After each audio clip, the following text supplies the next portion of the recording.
Worst meta ever.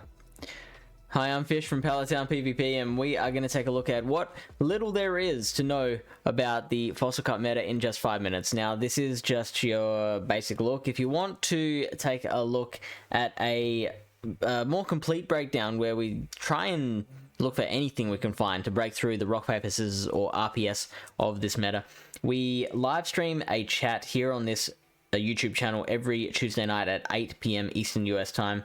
You can check out the link to this week's video in the description, or you can click here. In the meantime, let's look at your basics. And there is a lot of rock, paper, scissors going on in the meta, but it's not between the three types that are allowed in this meta, which is steel, rock, and water. Because the steels and waters are just beating up on the rocks, and there's just no rocks to be seen in the meta.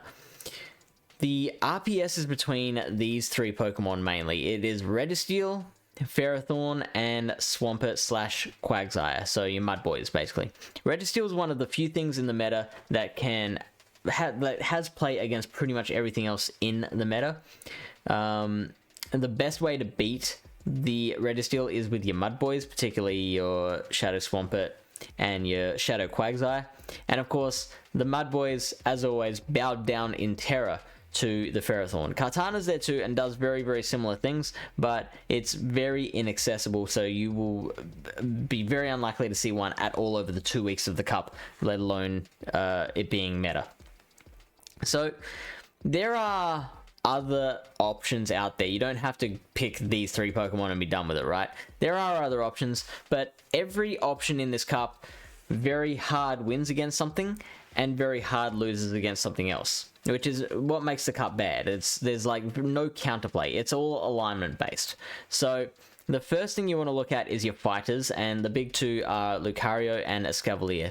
The Lucario is one of those other Pokemon that has play against everything with its counter Power Up Punch and Shadow Ball. You can run close combat instead of Power Up Punch, and that can catch a lot of people off guard. It will lose pretty handily to Escavalier, but Escavalier will be hard-walled by the fighting counter, the biggest fighting counters in, I call them Pelly and Jelly. Pelly and Jelly. So Jellicent will beat the Escavalier very handily, and so will Pelipper. They both have to worry about a Shadow Ball from the Lucario.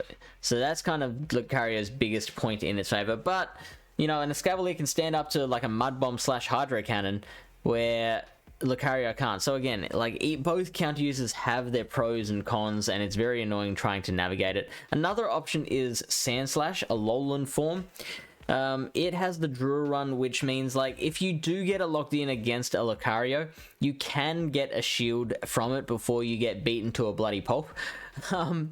So that's there. It does have the weaponry to take on a Redisteel, but you have to, like, shield all the focus blasts. It does very well against your Ferrothorn, but it doesn't do particularly well against a Mudboy.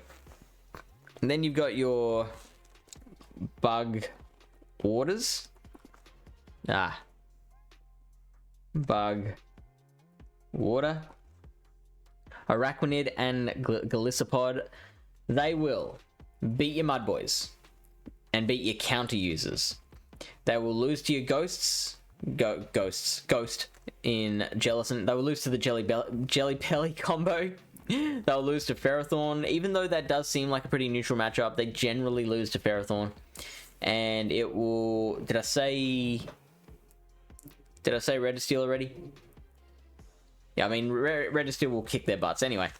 So there are options too. And finally, I want to point out Poliwrath, which in the second week of the cup, Poliwrath is going to get counter for its community day, which that'll make it really interesting. It'll be a counter user that can comfortably beat the Mudboys. It will be able to beat Redisteel and Ferrothorn if it avoids those charge moves, that basically has shields. It will get hard-walled by Jellicent just like Escavalier will, but it'll also be able to beat both other fighters as well. And that's pretty much it for this cup. That's the whole thing.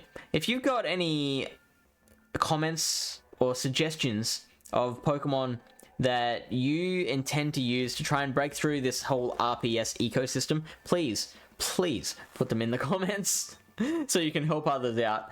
In the meantime, good luck with your climb.